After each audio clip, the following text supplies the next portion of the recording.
Welcome to our anterior pelvic tilt dysfunction care path. There are 4 parts to each of these care paths. The first one is get adjusted. Not only does the adjustment speed the recovery by enhancing your nervous system, but it also creates movement in the joint and allows the other 3 parts of this to work at their optimal level. The second part is stretching out tight muscles. The third part is strengthening weak muscles. And lastly, we want to integrate all the movements together so that they have a functional component we can actually use them on a day-by-day basis. Stretching, there's a couple of guidelines with stretching. We want to make sure that we hold it for 10 seconds. We want to repeat that 3 times. We want to do them twice daily. We want to make sure that the stretch is uncomfortable but not painful. If anything hurts while doing the exercises, please stop immediately. For our adductor stretch, our standing adductor stretch, we're going to be taking a stance, toes pointing forward, that's a little bit wider than shoulder width. We're going to take that foot, we're going to move it up 1 foot's length. We're going to tuck our pelvis back as we lean to the side. The stretch that we should feel is in the back of the groin, not in the front of the groin with the traditional side lunge stretch. So this we should be feeling again in the back of the groin. With our hip flexor stretch, we want to go through 3 separate modifications with the stretch. So we start off in the lunge position.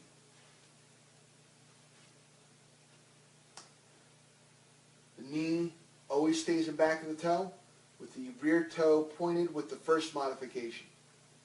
Now it's important here that we do a pelvic tilt in order to engage the muscle.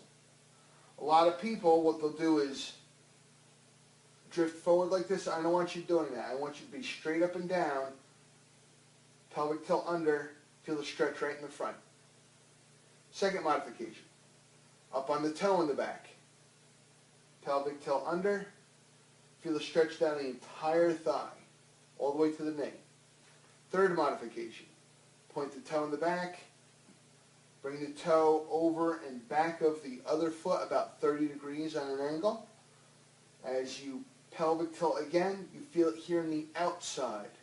If you need more stretch for any of these, you just want to simply drift forward, but only an inch or 2. For our child's pose stretch, we're going to be on the ground,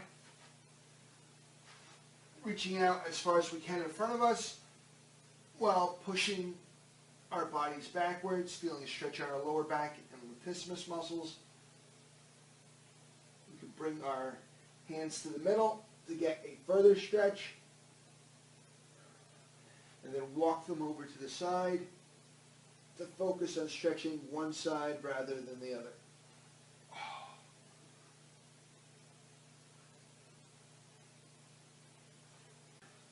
There's also a couple of guidelines with the strength training exercises.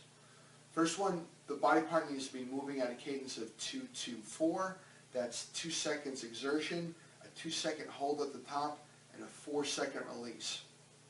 The second guideline is that we're doing it once a day for 10 to 20 repetitions for each exercise. For the glute maximus exercise, we're going to be laying on our belly. For the first part of the exercise, we want to suck our navel to our spine, engaging our abs, stabilizing our lower back. With the toe pointed, we want to slightly flex the knee, bring the knee close to the other knee, and then extend.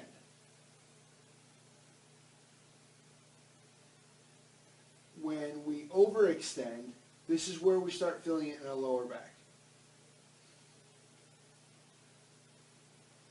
For our glute medius exercise, what we want to be doing is laying up against the wall. There are 2 progressions with this exercise. First of all, both cheeks on the wall, both feet on the wall. Hand can come right under the head. And what we want to do is simply open as wide as we can, and then slowly come back down.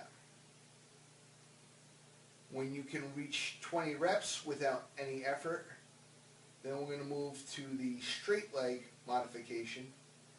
Leg is slightly turned out, and we're going to drag the heel up the wall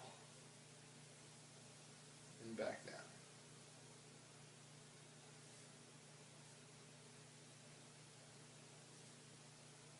For our single leg balance exercise with reach, there's two parts. The first one, we want to be able to balance on one foot for a minute. First, we want to cue the foot that we're going to be standing on so it has a nice high arch, and we want to maintain that arch throughout the full movement. We're going to curl our toes under and then just place our foot down, pressing through the ball of our foot. Now the first part of it is just lifting the opposite foot and trying to maintain the position where you're not leaning too far one way. We want to try to stay in alignment with our hips and shoulders in alignment, leaning as little as possible. Pushing through the bottom of our foot, the ball of our foot.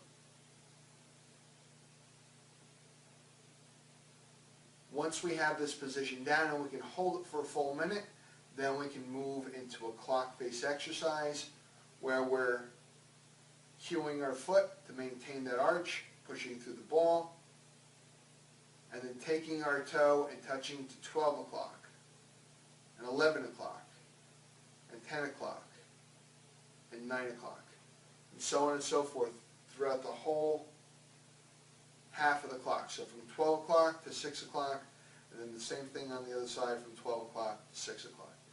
We want to add challenge to it. We want to do 5 reps in a row around the clock, and then 5 reps in a row along the clock this way as well. For the single leg deadlift with touchdown, we are going to start off the same way as we did with the single leg balance.